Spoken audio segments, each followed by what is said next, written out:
All right, so we were just talking about how enthalpy is not a suitable predictor of spontaneity. It's a component, but it's not a predictor. So let's talk about the concept of entropy. I introduced this in chapter 11 when we talked about the Clausius-Clapeyron equation, which everybody hated. But so Clausius and Clapeyron in 1865 came up with this concept called entropy, coming from the Greek word trope, and trope in Greek means transformation.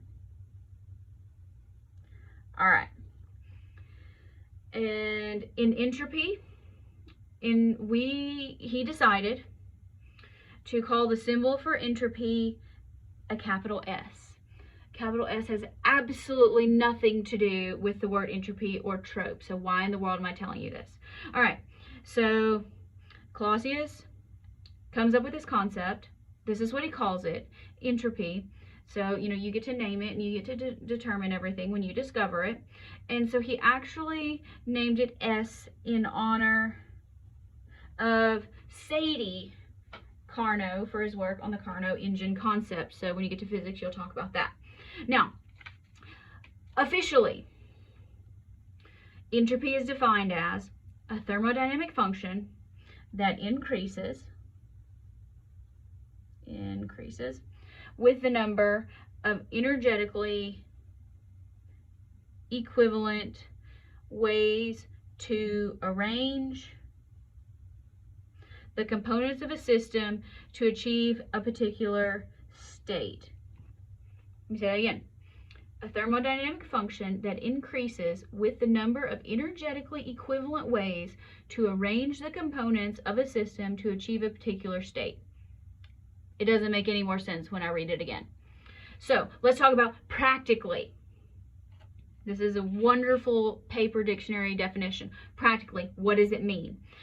It means the tendency toward the dispersal of energy. You may call it the spreading out, or greater disorder.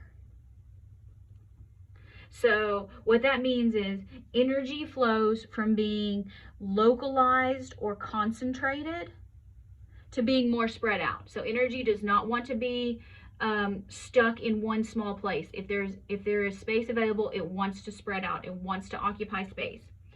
So here it's better if you look at it online in color, but you have a clean room and you have a messy room. This is only a concept, okay? So spontaneous, it is spontaneous to go from messy or from clean to messy. It just happens. If you've ever cleaned your house, you're familiar with this concept. Now, so all the stuff that is all concentrated, it wants to spread out. Now, we tend to have an effect on that. Now, but it is not spontaneous. It requires energy input to go from messy to clean. So this is a decrease in entropy, tends to not be spontaneous. All right, so now here's a flashback to chapter 6. Remember this graph? Entropy is a state function. What is a state function? All right, a state function says how you get there does not matter.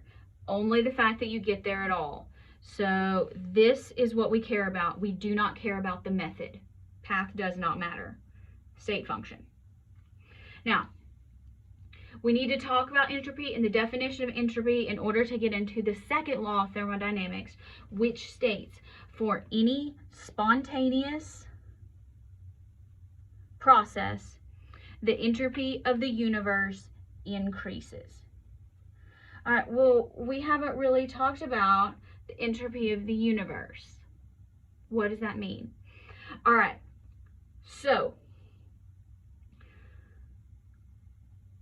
as is, let me go and do this next blank before I fill in this equation. it is nearly impossible to actually measure these state functions absolutely. Just like enthalpy, just like heat, it's hard to measure internal energy of a system, external energy of a system. So instead, we're going to use the change, and that's how we're going to calculate it. So the second law of thermodynamics says for any spontaneous process, the entropy of the universe increases. So we're going to get into some subscripts here. The subscripts matter. Make sure you keep them straight. All right, so this says delta S of the universe, which is going to be U and IV. That's going to equal delta S of the system plus delta S of the surroundings. So system and surroundings equals universe. We have previously just been talking about of the system and how things go either into or out of the system. Now we're going to have to take into account the system and the surroundings, so it gets more complicated. All right, so we use delta S. Delta S, just like anything for any of these processes, equals final minus initial. Again, we're not going to do this quantitatively. It's nearly impossible. So we're going to represent the change. So why does this matter? The second law of thermodynamics applies to chemistry in that a chemical system proceeds in a direction that increases the entropy of the universe, meaning delta S of the universe is positive, it's greater than 0, or you can say a spontaneous reaction has a positive delta S. Okay, so back when we were talking about enthalpy, a favorable enthalpy is negative. Delta H is negative, is favorable. Here, when we're talking about entropy, positive delta S is favorable. So negative delta H, positive delta S. Try to remember that.